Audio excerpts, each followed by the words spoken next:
আউযুবিল্লাহি মিনাশ শাইতানির রাজিম বিসমিল্লাহির রহমানির রহিম। পরম করুণাময় অসীম দয়ালু আল্লাহর নামে শুরু করছি, যিনি সমস্ত আলমের রব। আল্লাহ পাকের এই পৃথিবীতে এবং মানুষের বানানো দুনিয়ায়, মানুষের গড়া দুনিয়ায়, আল্লাহ পাকের পৃথিবীতে যেদিকেই তাকাই শুধু মানুষ আর মানুষ, মানুষ আর মানুষ। বিভিন্ন পোশাকের মানুষ, বিভিন্ন রূপের মানুষ, বিভিন্ন রং বর্ণের মানুষ। কিন্তু আল্লাহ পাক কিছু কিছু মানুষের সাথে আল্লাহ পাক থাকেন, কিছু কিছু মানুষের উপরে আল্লাহ পাক পরিপূর্ণ তুষ্ট, সন্তুষ্ট। আল্লাহ পাক তাদের সাথেই থাকেন, আল্লাহ পাক তাদের উপরে পরিপূর্ণভাবে রাজি খুশি।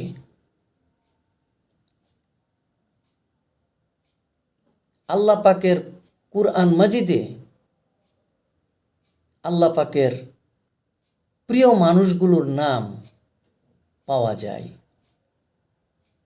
আল্লাহ পাক এই নামগুলো ঘোষণা করেছেন। এক, মুমেন, ভিতর বাহির থেকে পরিশুদ্ধ খাঁটি মুমেন। আল্লাহ পাকের প্রিয় পাত্র। আল্লাহ পাক মুমেনের সাথে থাকেন। দুই, মুত্তাকি, যিনি আল্লাহ পাকের তাকওয়া সর্বসময় হৃদয়ে ধারণ করে আছেন, যিনি সর্বসময় আল্লাহর ভয়ে চলে, তিনি হলো মুত্তাকি।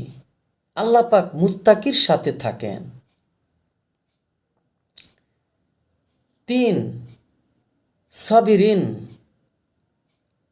যিনি সর্ববিষয়ে আল্লাহর উপর সবুর থাকেন,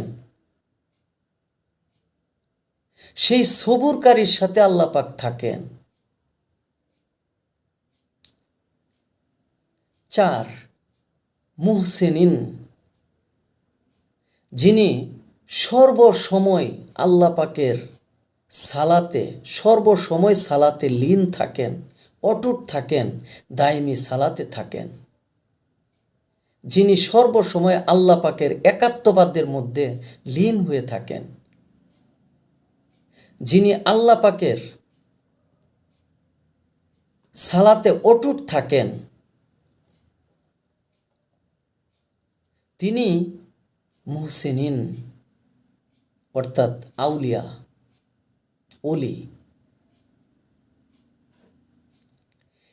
এই মুহসিনিনকে আল্লাহ পাক ভালোবাসেন, তার সাথে থাকেন।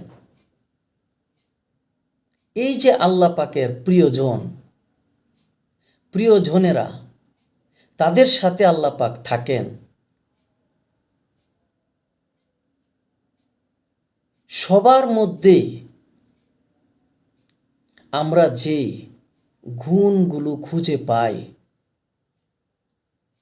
সবার মধ্যেই আমরা যে গুণগুলো খুঁজে পাই, যেই গুণের কারণে আল্লাহ পাক তাদেরকে বেশি ভালোবাসেন, আল্লাহ পাক তাদের সাথেই থাকেন বলে ঘোষণাও করেছেন তার পাক কালামে।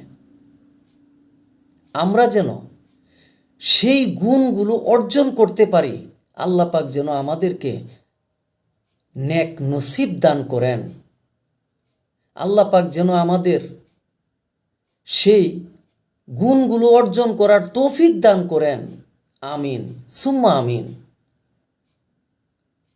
যদি কথাগুলো ভালো লেগে থাকে, একটু মেহেরবানি করে আমার আরও ভাই বোনেরার মধ্যে ছড়িয়ে দেওয়ার জন্য অনুরোধ রইল।